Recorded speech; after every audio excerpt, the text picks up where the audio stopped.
పెళ్లి ఫిక్స్ అయిందా? తెలుగు మ్యాట్రిమోనీకి థ్యాంక్స్ చెప్పాలి. పెళ్ళంటేనే తెలుగు మ్యాట్రిమోనీనే. 26 సంవత్సరాల నమ్మకం, లక్షలాది సంతోషకరమైన వివాహాలు. తెలుగు మ్యాట్రిమోనీని డౌన్లోడ్ చేయండి.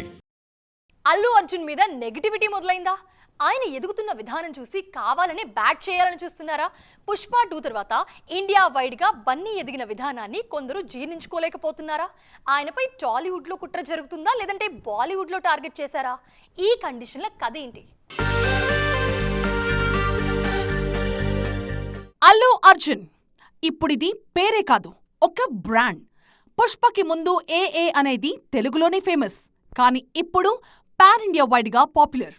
బన్నీ నుంచి సినిమా వస్తుందంటే బాలీవుడ్ కూడా ఉలిక్కి పడుతోంది. ఈ హీరో ఫ్యూచర్ ప్లానింగ్ కూడా పిచ్చెక్కిస్తోంది. ఈ ఎదుగుదలపైనే కుట్రలు మొదలయ్యాయి అన్న టాక్ ఇండస్ట్రీలో మొదలైంది. ఇప్పుడు అల్లు అర్జున్ని కలవాలన్నా లేదా ఆయనతో పనిచేయాలన్నా 42 కండిషన్స్ ఉన్నాయని, ఐ టు ఐ కాంటాక్ట్ ఇవ్వకూడదు, షేక్ హ్యాండ్స్ ఉండకూడదు, ఫోన్లు అనుమతించరు లాంటివి ఉన్నాయంటూ ప్రచారం జోరుగా షురువైంది. సోషల్ మీడియాలో దీన్ని మరింత వేగంగా వైరల్ చేస్తున్నారు కొంతమంది. దీంతో వెంటనే స్పందించింది బన్నీ టీం. అల్లు అర్జున్ మీద జరుగుతున్నదంతా అబద్ధపు ప్రచారమే అని, ఆయన్ని కలవడానికి అలాంటి కఠినమైన ప్రోటోకాల్ ఏం లేదంటూ అల్లు అర్జున్ టీం నుంచి అధికారికంగా లేఖ విడుదలైంది. తప్పుడు ప్రచారాలు చేస్తున్న వాళ్లపై లీగల్ టీం యాక్షన్ తీసుకుంటుందని వాళ్ళు వార్నింగ్ ఇస్తున్నారు. దీని మీద ఫ్యాన్స్ కూడా సీరియస్ అవుతున్నారు. బన్నీ క్రేజ్ చూసి ఇతర ఇండస్ట్రీస్ నుంచి ఈ నెగటివిటీ వస్తుందంటూ మండిపడుతున్నారు బన్నీ ఫ్యాన్స్. ఈ మధ్యే ఫ్యాన్స్ అసోసియేషన్ విస్తృత స్థాయి సమావేశం జరపడంతో పాటు 2 రాష్ట్రాల్లో కమిటీ ఏర్పాటుకి రూట్ మ్యాప్ రెడీ అయింది.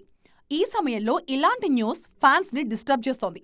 మొత్తానికి ఈ ఇష్యూ ఎక్కడి వరకు వెళ్తుందో చూడాలిక. పెళ్లి ఫిక్స్ అయిందా? తెలుగు మ్యాట్రిమోనీకి థ్యాంక్స్ చెప్పాలి. పెళ్ళంటేనే తెలుగు మ్యాట్రిమోనీనే. 26 సంవత్సరాల నమ్మకం, లక్షలాది సంతోషకరమైన వివాహాలు. తెలుగు మ్యాట్రిమోనీని డౌన్లోడ్ చేయండి.